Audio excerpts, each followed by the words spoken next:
ఎప్పుడు మాకు ఆయన లీడర్ నేనని అనుకోడు.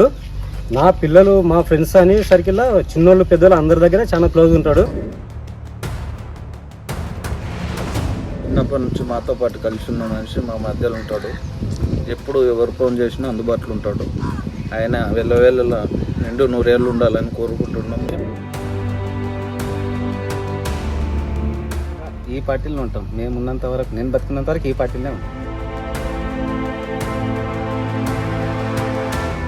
బతుకుంటూ ఇంకొకరిని బతుకుదారు చూపించాలనేది మాకు పార్టీ నేర్పించింది. మనం ఒక కుటుంబంలాగా ఆలోచన చేస్తాం కానీ పార్టీ అనేది ఎక్కడ చూడము, ఇప్పుడు చూడబోము కూడా.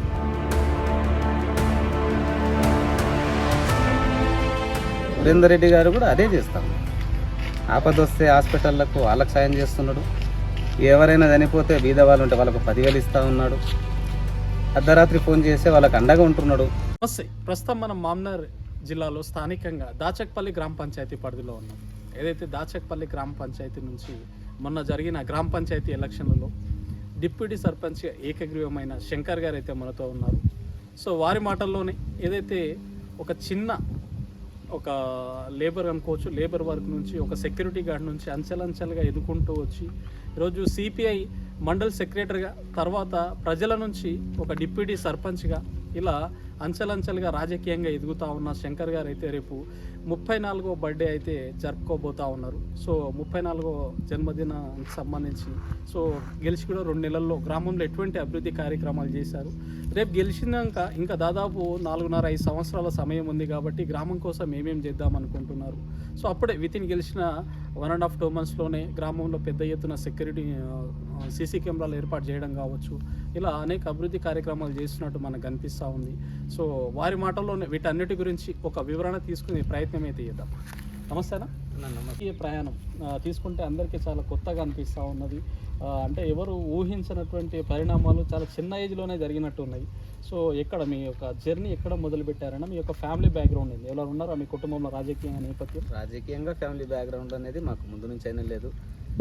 మేము మామూలు కుటుంబం నుంచే మొదలుగా చేయాల్సి వచ్చింది. నేను సిపిఐ సభ్యత్వం తీసుకొని ఒక 20 సంవత్సరాలు అవుతుంది. అక్కడ సభ్యుడిగా ఒక 10 సంవత్సరాలు చేసిన తర్వాత కొన్ని ఆర్థిక పరిస్థితుల వల్ల సెక్యూరిటీ గార్డ్గా మా వార్డ్ నెంబర్ కూడా చేసింది. ఇద్దరం కలిసి సెక్యూరిటీ గార్డ్ 2 సంవత్సరాలు విశాలమాటగా పనిచేసినాము. సెక్యూరిటీగా చేయాల్సి వచ్చింది. దాని తర్వాత ఐసిఐసి బ్యాంక్ కాడ కూడా ఒక 6 నెలలు. ఇప్పుడు ప్రస్తుతానికైతే గవర్నమెంట్ హాస్పిటల్ సూపర్వైజర్గా పనిచేస్తున్నాను. సో మరి మీ యొక్క అంటే జాబ్ చేసుకుంటా కావచ్చు, మీ యొక్క ఫ్యామిలీని మెయింటైన్ మళ్ళీ రాజకీయాల్లోకి రావాలనే ఆలోచన ఎక్కడొచ్చింది? మనం రాజకీయం అనేది మాకు సిపిఐ పార్టీ నేర్పిన విద్య. అది మనం బతుకుంటూ ఇంకొకరిని బతుకుదారు చూపించాలనేది మాకు పార్టీ నేర్పించింది. దానిలో భాగంగానే మాకు ఏ రోజు కష్టాలు వచ్చినా కూడా మేము జనాలకి ఎంతో కొంత మా నుంచే సాయం మాత్రం చేసుకుంటూ వచ్చింది కాబట్టి మాకు మా ప్రజలే మాకు ఎంతో కొంత వెనుకొని నడిపిస్తుంది.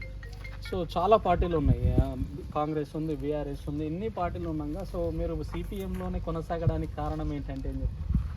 సిపిఐ పార్టీ అనేది ఒక బ్రాండ్.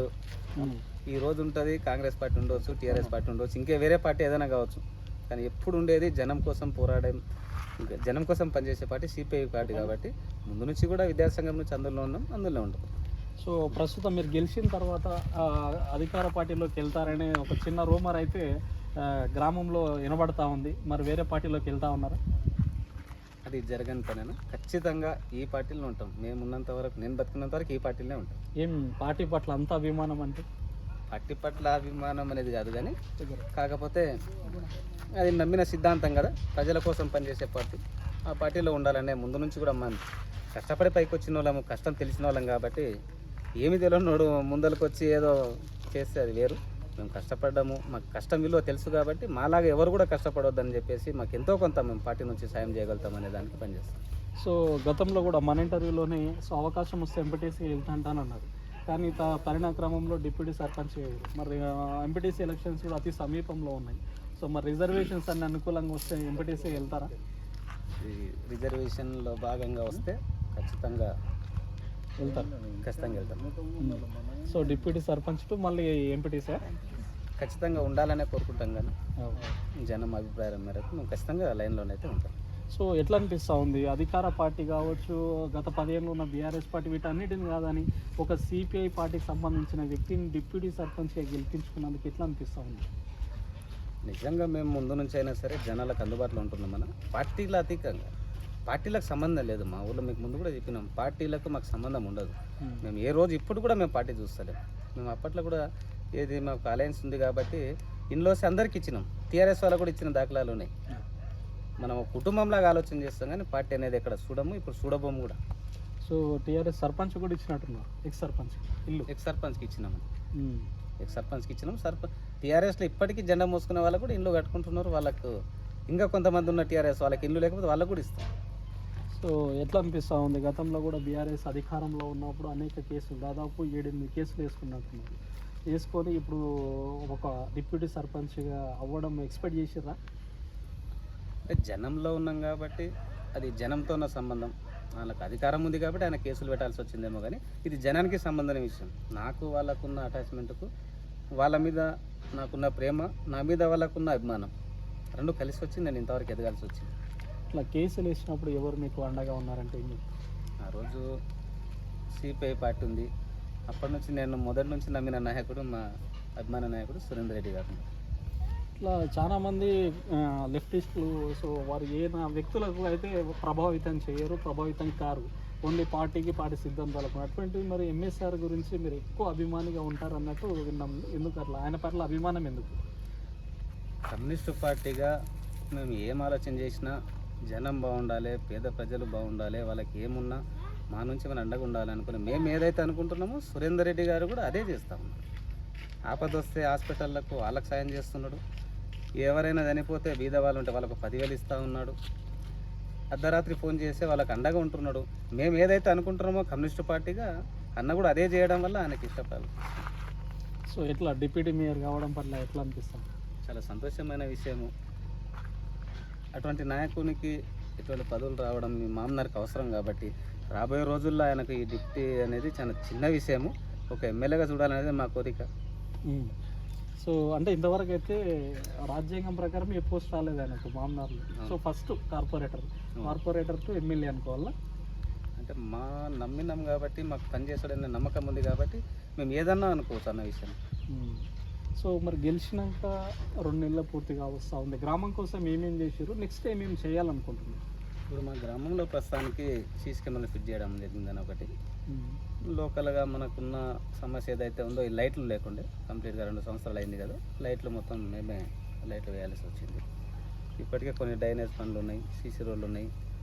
ఆ పనులు కూడా మనం కొంతమందికి ఏది మన మహిళా సంఘాలకు సంబంధించిన భవనాలు వచ్చినాయి, అవి కూడా 2-3 రోజుల్లో స్టార్ట్ అయ్యాయి. సో ఎట్లా బర్త్డే సెలబ్రేషన్స్ అనుకోవచ్చు, ఎట్లా చేస్తున్నారు అనుకోవచ్చు? బర్త్డే సెలబ్రేషన్ అనేది అది నిర్ణయం వాళ్ళ గ్రామస్తుల మధ్యలో ఉంటుంది. మా అన్నతో కూడా సురేందర్ రెడ్డి గారితో కూడా. సో ఫైనల్గా ఈ డిప్యూటీ సర్పంచ్ కావచ్చు, నెక్స్ట్ జరిగే లోకల్ బాడీ ఎలక్షన్లో కావచ్చు, ఈ యొక్క రాజకీయ జీవితం నెక్స్ట్ ఎలా ఉండబోతుంది అంటే ఏం చెప్తారు? రాజకీయ జీవితం అనేది మేము ఎంతవరకు ఉన్నా ఆశ కోసం అయితే పనిచేసేవాళ్ళం కాదు, ఆశ కోసం పనిచేసేవాళ్ళం కాబట్టి ఏమున్నా ప్రజలకు మేలు జరిగే విషయానికి ముందుంటాం. మా నుంచి ఏ వరకు సాయం చేస్తే మా నుంచి ఇది అవుతుందంటే మాత్రం ఖచ్చితంగా జనాలను చేయడానికి ముందుంటాం. సో ఎల్లవేళలు అందుబాటులో అయితే ఉండే ప్రయత్నం చేస్తాం. అందుబాటులో అయితే ఖచ్చితంగా ఉంటాం. నాకు పదవి ఉన్నా లేకపోయినా జనాలు ఉంటాము, వచ్చినా అదే ఉంటాం. నా పేరు గోపాల్ అన్న, నేను 3వ వార్డు నెంబరు దాచపల్లి. మాకు సర్పంచ్, ఉప సర్పంచ్, యంగ్ లీడర్స్ మంచిగా దొరికిండ్రు. బట్ ఎవరికి ఫోన్ చేసినా అందుబాటులో ఉంటారు, సర్పంచ్ అయినా ఉప సర్పంచ్ అయినా. శంకర్ నాయక్ ప్రజెంట్గా ఇప్పుడు మాకు ఎప్పుడు ఫోన్ చేసినా, హాస్పిటల్కి ఫోన్ చేసినా, ఏ అవసరం ఉన్నా అన్న ఇట్లా రాండి అంటే వస్తారు. ఇద్దరైతే మంచి దాసకపాలికి యంగ్ లీడర్స్ దొరికిండ్రు. ప్రజెంట్గా ఇప్పుడు సీసీ కెమెరాలు కానీ ఫిట్ చేసిన ఊళ్ళో మాత్రం చాలా మంచి పని చేసిండ్రు, కెమెరాలు ఫిట్ చేసి. ఇంకా ఊరికి పనులు వచ్చినాయి, పనులుగా చేస్తుండ్రు. స్టార్ట్ అయితే ఈ 2-3 రోజుల్లో స్టార్ట్ అయితే అన్న. ఇంకే ఏం పనులు వచ్చినా ఒకటి ఏంటంటే వార్డు నెంబర్ అన్న అందరం పిలిచి గ్రామ పంచాయతీ మంచిగా చర్చించుకొని మీరు చేస్తారా లేదంటే ఇంకోటి చేసుకుంటారా అని కమిట్మెంట్గా పిలిచి సర్పంచ్ ఉప సర్పంచ్ చాలా మంచి ఆడుతున్నాను.